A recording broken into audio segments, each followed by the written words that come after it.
I'm being trolled. Netflix is trolling me in real time. You're gonna watch me have another meltdown. They must have seen the video about Emily in Paris because they said, hey, let's take a show that he has seen and one that's objectively terrible and let's give it a second season. No, God! No, God, please, no! No! No! No! Thanks for tuning in. Look, I didn't even have time to put on my Cuban sandwich shirt, my sign.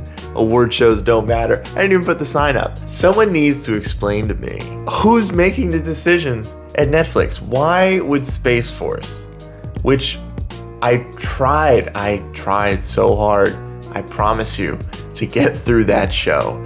I got maybe 4 episodes in to season 1. It's awful. It's actually terrible. Like, it's impossible, and I'm sorry.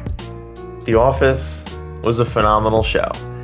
But when you play the same character for 7 years, 150 something episodes, you can't expect people to not see Michael Scott in Space Force.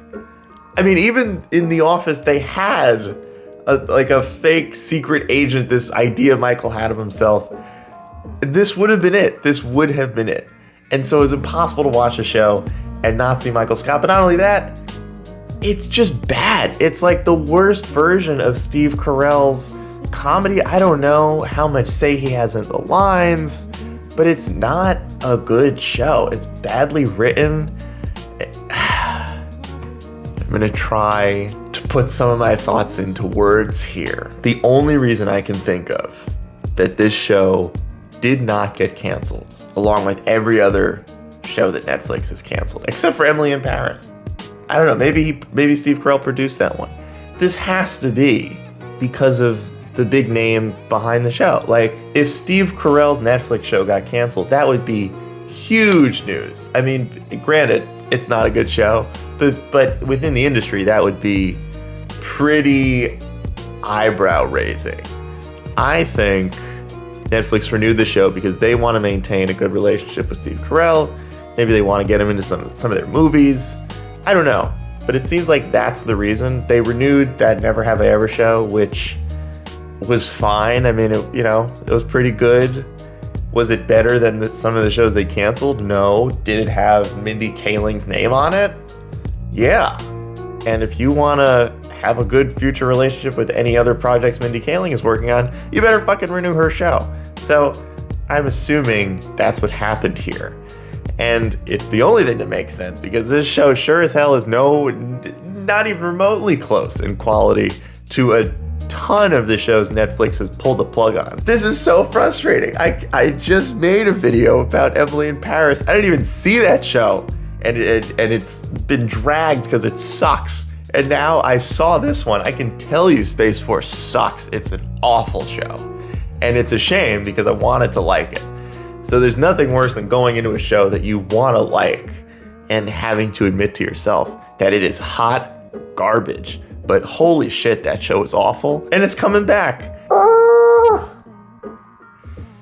Maybe season 2 will be better. You know, some shows find their way after second season, a little more confidence, because imagine that, confidence after you get renewed. Although again, I'm gonna end this video by saying, getting a renewal from Netflix doesn't mean anything. They could turn around in a week and say, we changed our minds, we're gonna unrenew you, which isn't even a fucking thing. It's not even a thing. This is something that Netflix just decided they do now.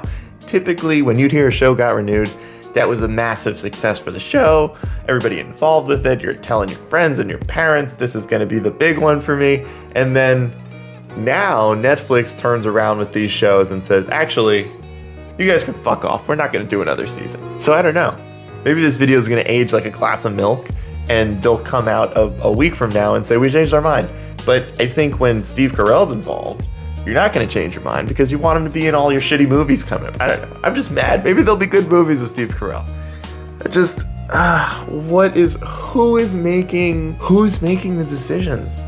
These are so nonsensical. I'm gonna stop now because this video would end up being like 20 minutes of just a crazy man on the internet rambling about Space Force, which nobody wants to hear about Space Force anyway. This sucks, Netflix.